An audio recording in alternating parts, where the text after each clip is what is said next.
Gente, vocês estão conseguindo compreender? Pode dizer amém? Amém. Obrigado, tá, gente? Eu sou um pouco chato fazer essa pergunta, porque acho que a gente precisa ter essa conexão, senão eu fico falando aqui sozinho e perto sentido.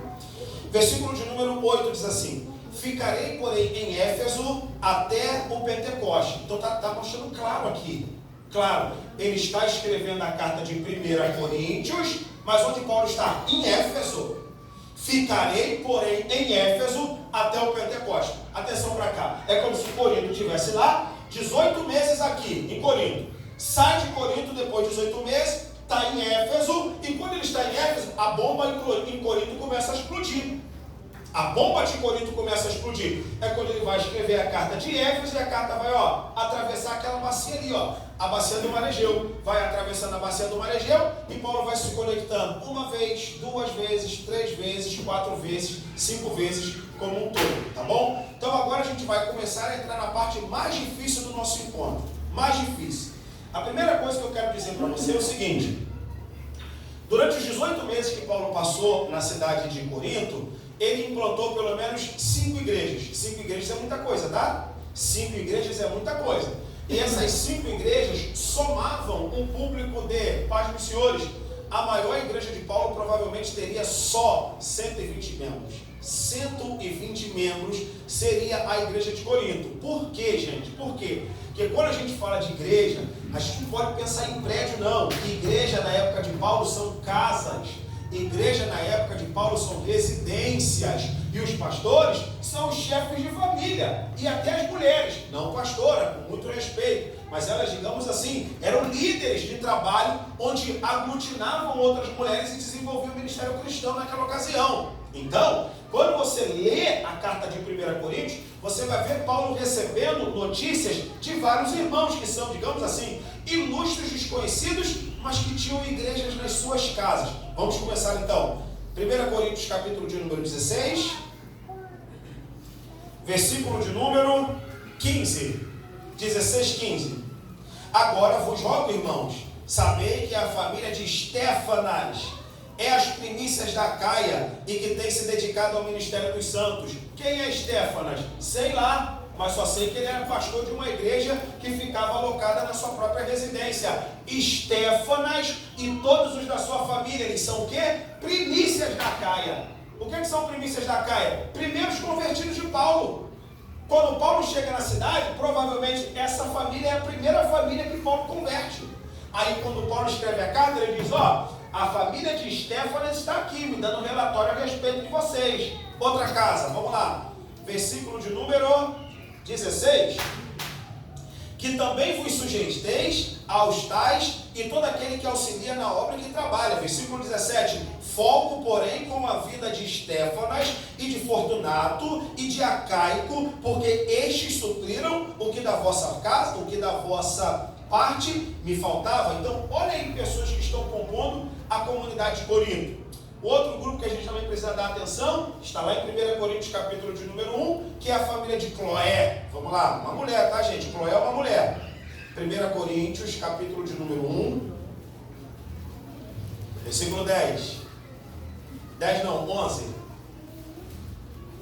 Porque a respeito de vós, irmãos meus, me foi comunicado pelos da família de Cloé que há contenda entre vós. Outra casa aqui, Aí você tem a casa de Priscila e Áquila, você tem a casa de Febe e você tem a casa de um homem chamado Crispo e Sóstenes, cheio de igreja em Corinto.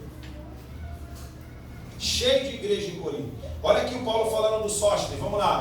1 Coríntios 1:1. Paulo, chamado apóstolo de Jesus Cristo, pela vontade de Deus, e o irmão Sóstenes. Sóstenes, para quem não sabe, era o vice-dirigente da sinagoga de Corinto que Paulo converteu. O vice-dirigente.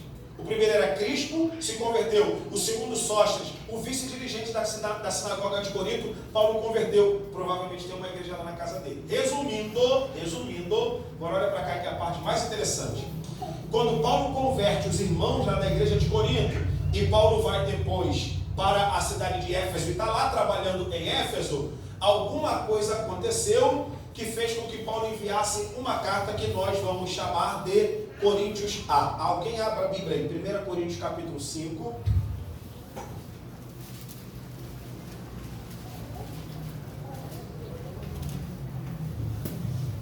Versículo 9. Alguém pode ler para mim? 5:9. Já por carta vos tenho escrito que não vos associeis com os que se prostituem. Ok. O Draz leu. Já por carta vos tenho escrito que não vos associeis com aqueles que se prostituem. Ué, em 1 Coríntios, Paulo está escrevendo que já houve uma carta anterior a essa. Ele está escrevendo 1 Coríntios e lá ele está dizendo, ó, já por carta já disse isso para vocês. Eu já disse isso para vocês anteriormente. Então está mostrando para nós que em 1 Coríntios capítulo 5, versículo de número 9, Paulo já havia falado algumas coisas que ele está dizendo novamente em 1 Coríntios. O que significa dizer que, para os especialistas em Paulo, nós temos uma epístola ou uma carta anterior a 1 Coríntios, e por isso que nós chamamos de Coríntios A. Então, qual é a evidência que nós temos de Coríntios A? Fala para mim, Drade. Qual capítulo? 1 Coríntios, capítulo 5, versículo 9. Ok? Então, 1 Coríntios, capítulo 5, versículo 9, é uma evidência bíblica de que houve uma carta anterior àquela que nós chamamos de 1 Coríntios. Compreendeu? Diga amém. Não é palavra minha não, tá, gente? Eu posso dar literatura para provar isso para vocês. Afinal de contas, isso já está batido em seminários de Universidade de Teologia. Tá? Está batido. E aí, a gente pode observar agora, em 1 Coríntios, capítulo de número 7, versículo de número 1, que Paulo vai dizer assim: ora, quanto às coisas que vocês me escreveram, bom seria que o homem não tocasse em mulher. Alguém achou isso aí? Alguém achou, sim ou não?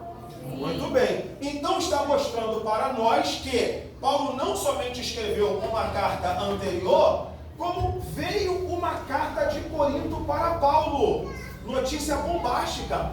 Veio uma carta de Corinto para Paulo. Então Paulo está mandando uma daqui para lá e está chegando uma de lá para Paulo. Meu Deus, como eu queria que fosse descoberta essa carta. Gente, a arqueologia descobriu, suponhamos, a arqueologia descobriu a carta perdida, a carta que a comunidade de Corinto escreveu para Paulo. O texto está escrito: ora, quanto às coisas que vocês me escreveram, bom seria que o homem não tocasse em mulher. Então a gente sabe, por esse texto, que a comunidade de Corinto perguntou algumas coisas a Paulo, principalmente sobre divórcio, sobre carne sufocada no sangue, ok? Porque Paulo está toda hora dizendo: a respeito do que vocês me perguntaram, eu respondo. A respeito do que vocês me perguntaram, eu respondo. Então agora ficou fácil para a gente. Ficou fácil para a gente. Sendo assim, se eu já identifiquei que em 1 Coríntios 5,9 houve uma correspondência de Paulo para a igreja, a carta que nós chamamos de 1 Coríntios, agora vai se chamar de Coríntios o quê? Coríntios o quê? Coríntios B. Olha só como é que agora fica confuso. A carta que nós chamamos de 1 Coríntios, historicamente seria então a 2 Coríntios. E a que nós chamamos de 2 Coríntios seria a 4 Coríntios. Calma, vai entrar, vai dar certo. Bom, eu só quero primeiro que esteja provado que a gente encontrou uma carta anterior a 1 Coríntios, sim ou não? Sim ou não? Maravilha, então isso aqui já é um avanço. Já é um avanço. Então, quando Paulo então recebe as informações, olha para cá. Quando Paulo então recebe as informações, vou até dramatizar para poder ficar fácil. Família de Cloé chega assim: Paulo, tem problema. Aí vem Cloé, dá um problema. Estéfanas, Fortunato, Acaico, manda essa gente que a gente não conhece. Paulo, tem problema. Se tu não resolver, meu irmão, a coisa vai ficar feia. Só que Paulo está ocupado, porque ele acabou de chegar em Éfeso e tem que desbravar muita coisa. É o texto que diz assim para nós: uma porta grande e eficaz se me abriu e há muitos adversários. Ou seja, quando a bomba chega para Paulo, Paulo está dizendo assim: não posso ir. Eu não posso ir lá resolver esse problema. Então é a hora que Paulo vai escrever a carta de 1 Coríntios, que nós chamamos de Coríntios B. E ele vai dar essa carta para quem levar? Timóteo. Timóteo vai levar a carta. Eu vou dramatizar. Paulo está em Éfeso. Timóteo, não posso ir lá. Timóteo, não posso ir lá. Vou escrever. Sela a carta e manda lá. Manda a carta Vai com eles lá para poder verificar a coisa, para Paulo não dar, digamos assim, bola fora. É fácil de entender isso. Abra sua Bíblia em 1 Coríntios 16, eu falei que o tempo ia voar. Isso é muito legal, gente. Estudar o Paulo cronologicamente é maravilhoso. Vamos lá. Capítulo de número 16, versículo de número 9. 16, 9. Quem achou, diga bem. Amém. Porque uma porta grande e eficaz se me abriu e há muitos adversários. Em outras palavras, não posso resolver agora o problema de Corinto. Não vou poder ir lá. Quando Paulo não pode ir, é exatamente por isso que ele escreve o quê? A carta, meu Deus do céu. O que ele vai escrever a carta? Ele vai escrever a carta justamente para que a carta pudesse ter as instruções dele na ausência dele. Aí ele diz, uma porta grande e eficaz se me abriu e há muitos adversários, não posso ir. Agora o versículo número 10. E se Timóteo for, vede que esteja sem temor para convosco, porque trabalha na obra do Senhor como eu também. Verso 11. Ninguém o despreze, mas acompanhai-o em paz, para que venha ter comigo, pois o espero com os irmãos. Vai para cá, por favor. Olha a inteligência de Paulo. Paulo não pode ir, escreveu a carta, mas ele está na dúvida, vou mandar quem? Vou mandar quem? Aí ele não tem certeza se o Timóteo vai. Se for o Timóteo que vai levar a carta, vede como ele vai estar entre vocês e o acompanho em paz, porque o Timóteo tinha um problema que nós obreiros geralmente temos, que é um espírito pobre de autoconfiança. A igreja bate muito nessa lógica de autoconfiança, porque a autoconfiança pode se traduzir numa soberba. Mas autoconfiança é uma coisa e soberba é outra coisa. Soberbo é o camarada vaidoso que não consegue lidar com o dom que ele tem. O camarada que é autoconfiante, ele sabe lidar com as potencialidades que Deus deu a ele, e nem por isso ele vai se envaidecer, vai ficar soberbo metida besta.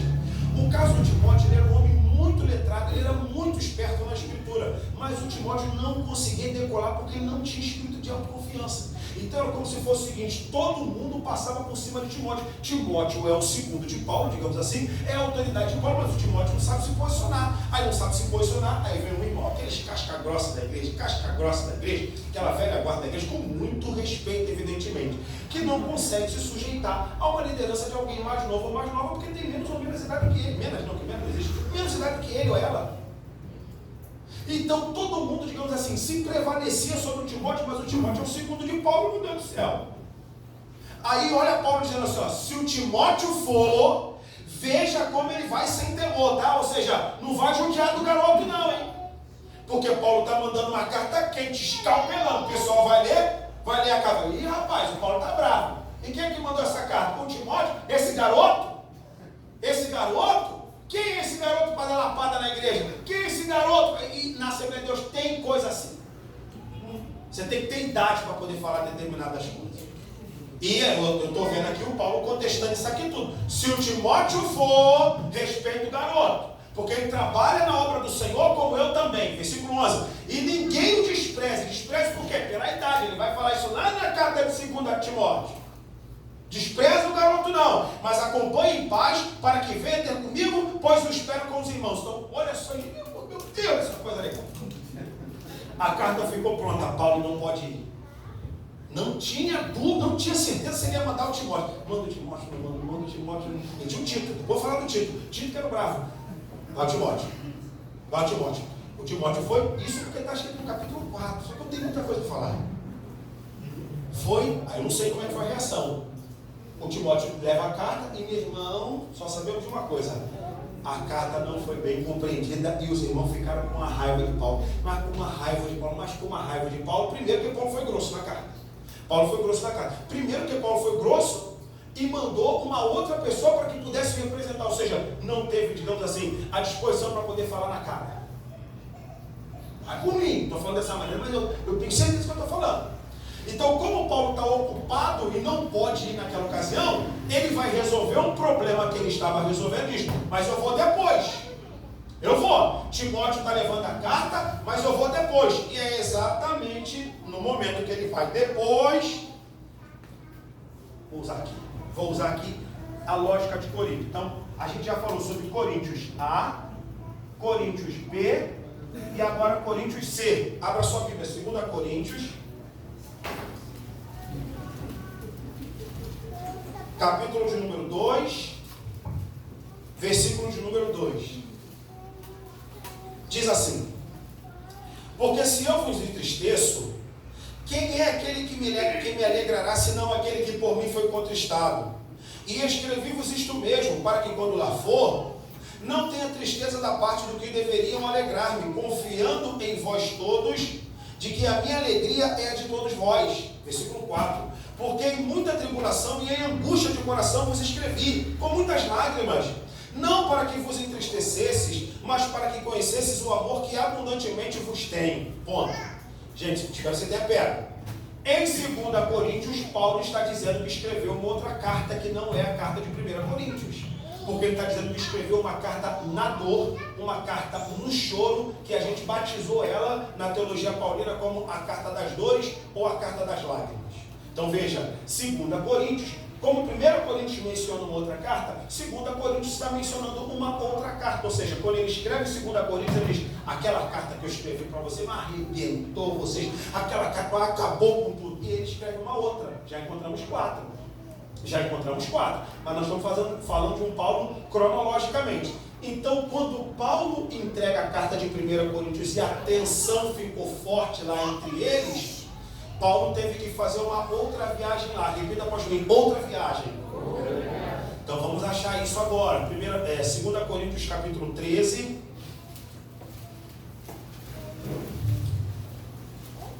Segunda Coríntios capítulo de número 13, versículo de número 1. Alguém pode ler alto para mim, por favor? Enquanto eu bebo uma água. É esta a terceira vez que vou ter convosco. Obrigado. Essa é a terceira vez que eu vou ter com vocês. A primeira a gente sabe. A primeira é a viagem da fundação. A terceira é a que ele está anunciando. E a segunda, quando está? Onde está? Vê se você encontra na Bíblia Sagrada. Não vai achar. Mas é sinal que Paulo escreveu a carta e, não satisfeito, ele foi pessoalmente tirar satisfação com os irmãos.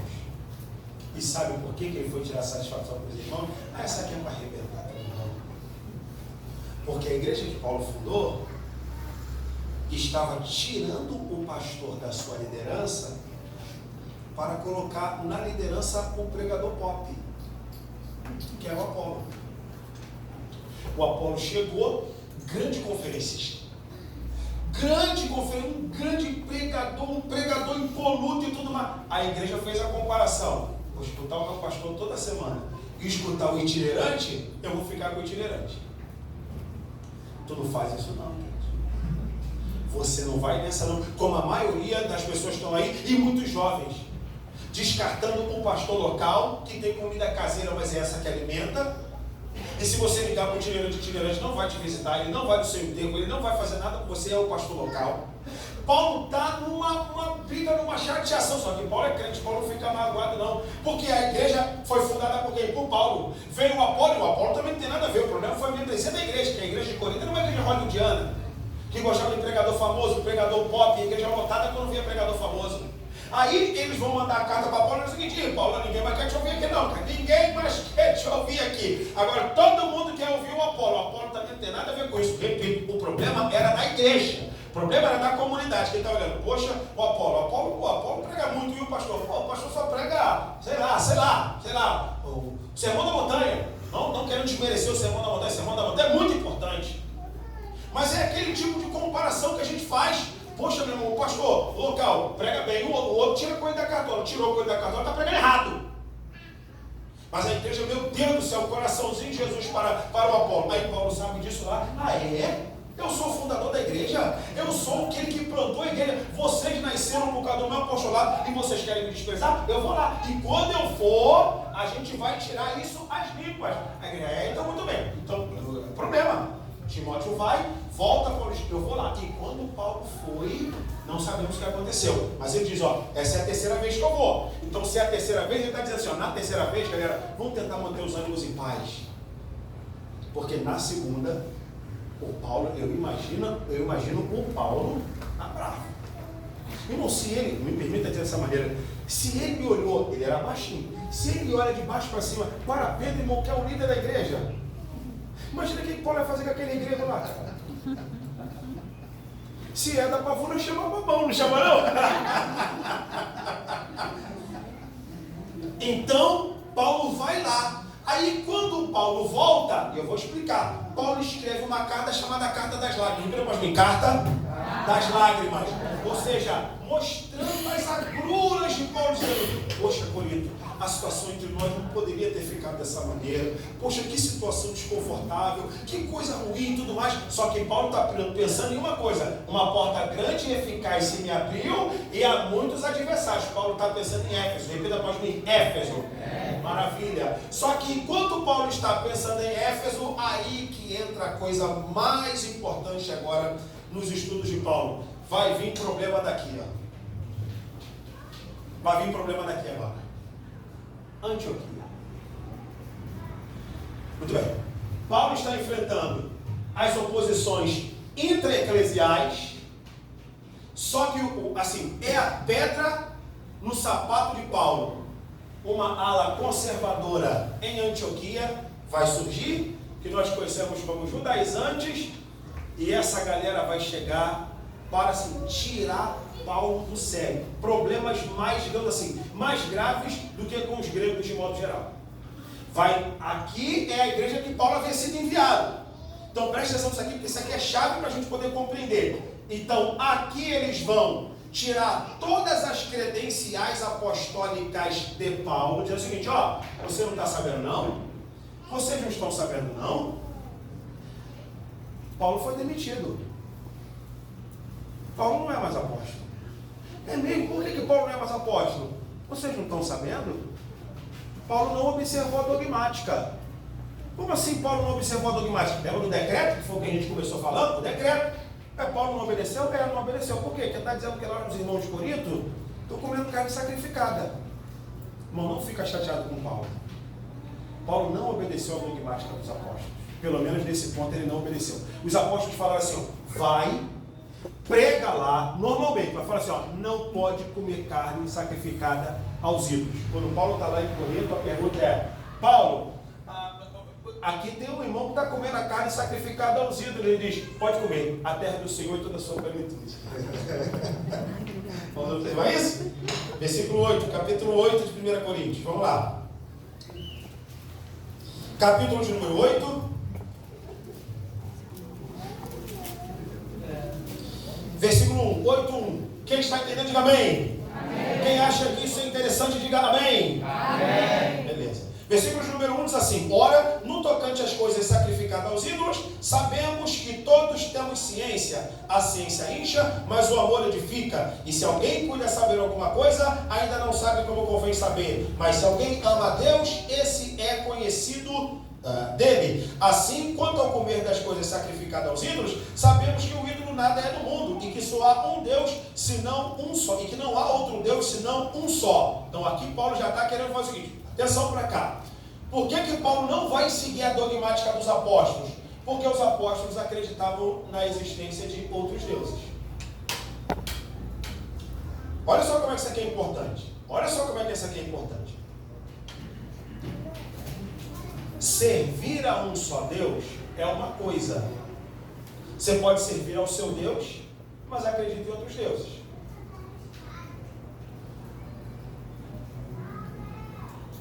Eu não acredito em outros deuses. Se eu não acredito em outros deuses, que comida é essa aqui que é oferecida a Deus que não existe? Pronto, Paulo pegou os caras. Deu para entender? Pastor, eu sirvo a Jesus. Mas Jesus tem ao lado dele, não estou dizendo que é ao lado dele como se fosse amigo, mas sim, concorrente, uns 3 deuses: Buda, Maomé, Exu, e vai botando aí. Não creio em Exu, não creio em Buda, não creio. Não creio nem que exista. Então, se não existe, como é que essa comida pode ser oferecida a alguém que não existe? Se não existe, meu filho, pode comer. Vai chegar onde lá? Vai chegar em Jerusalém, vai chegar em Antioquia. Paulo liberou os irmãos. Paulo liberou os irmãos? Então vai haver agora o quê? A caçada a Paulo. Vamos lá, chegamos ainda não. Capítulo de número 10. Pastor, vai ter que aumentar a série aí, meu pastor. Tem que aumentar a série. Oh, meu Deus do céu, o tempo voa. capítulo de número 10, versículo de número 25. Olha o que está escrito: comei de tudo quanto se vende no açougue, sem nada perguntar por causa da consciência, porque a terra é do Senhor em toda a sua plenitude. Então, ou seja, os irmãos de Corinto estão perguntando assim: Paulo, esse contrafilé aqui, cara, vem do centro espírita aqui do lado, o doce de Coimbra e Damião, o que mais? O doce de Coimbra e Damião, o negócio vem daqui do centro espírita. E aí, Paulo, o que é para a gente fazer? Pode comer. Eu não estou autorizando ninguém, eu não estou dizendo que essa é a minha palavra, eu não estou falando o nome da igreja nem o nome do pastor, para você não ficar o encrenqueiro de internet. Pastor Douglas falou na Pavuna que os crentes podem comer pão e Damião. Não falei nada. Porque tem gente na internet que gosta de ficar recortando e prejudicando igreja, ministério, tudo gente maldosa. Eu já fui vítima de uns assim, em rede social. Então o que eu estou dizendo é o seguinte: na mentalidade de Paulo, poderia, por quê? Porque não existe, na mentalidade de Paulo não existe. Porque Paulo é judeu é monoteísta, meu Deus do céu. Um judeu que é monoteísta, ele só acredita na existência de um, e o restante é tudo fantasia literária, mas nada. Isso é que significa monoteísmo. Agora, o nosso caso, que a gente diz, Jesus é Deus poderoso e grandioso, mas tem um montão aí. Então Paulo diz: se for posto para vocês diante de um prato de uma refeição, se você comer, vai morrer não. Isso vai chegar em Jerusalém, vai haver uma ala que vai prejudicar Paulo e vão correr atrás de Paulo agora até a morte dele.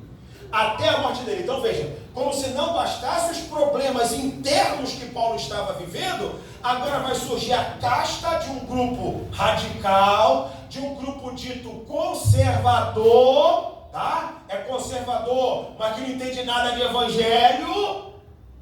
Tá? Então a gente precisa pensar que conservadorismo é esse.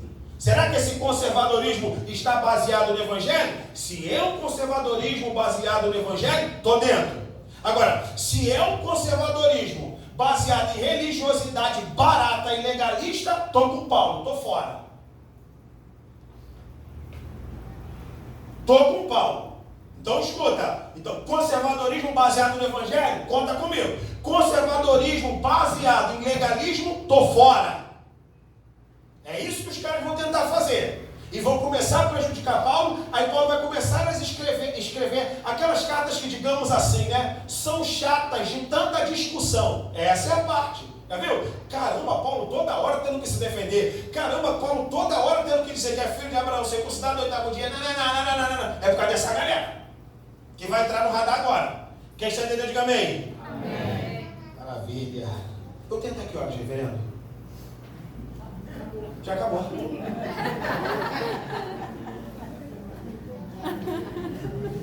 Vamos lá, rapidinho. Então vou passar em 2 minutinhos, eu passo a palavra para o reverendo. Vamos lá, versículo de número 1 do capítulo 16. Aí eu paro aqui, semana que vem vou dar continuidade.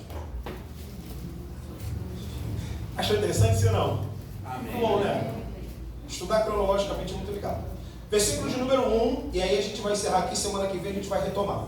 Permitido o Senhor, evidentemente. Versículo de número 1. Ora, quanto à coleta que se faz para os santos, fazei vós também o mesmo que ordenei às igrejas da Galácia. Então atenção para cá. Primeira coisa que eu quero que você observe: as igrejas da Galácia, igrejas, plural. E as igrejas da Galácia. Por quê? Porque a carta aos Gálatas faz o seguinte: ô João Paulo, coloca a lista lá para mim. Volta aí, já que o nosso tempo acabou. O senhor coloca a lista. Isso aí. Então onde é que a gente foi? 1 Tessalonicenses, 2 Tessalonicenses, Coríntios A, Coríntios B, Coríntios C, Gálatas. Vamos parar aqui, Gálatas. Olha a quantidade de coisa que a gente tem para poder falar. Só que quando Paulo escreve a carta aos Gálatas, Paulo escreve a carta aos Gálatas. Por quê? Se liga nisso aqui. Ah, não, pedi para você. Bota lá para mim, por caridade. É a última vez. Aí. Paulo pregou em 3 províncias. A província da Galácia, a província da Macedônia, a província da Caia, e já está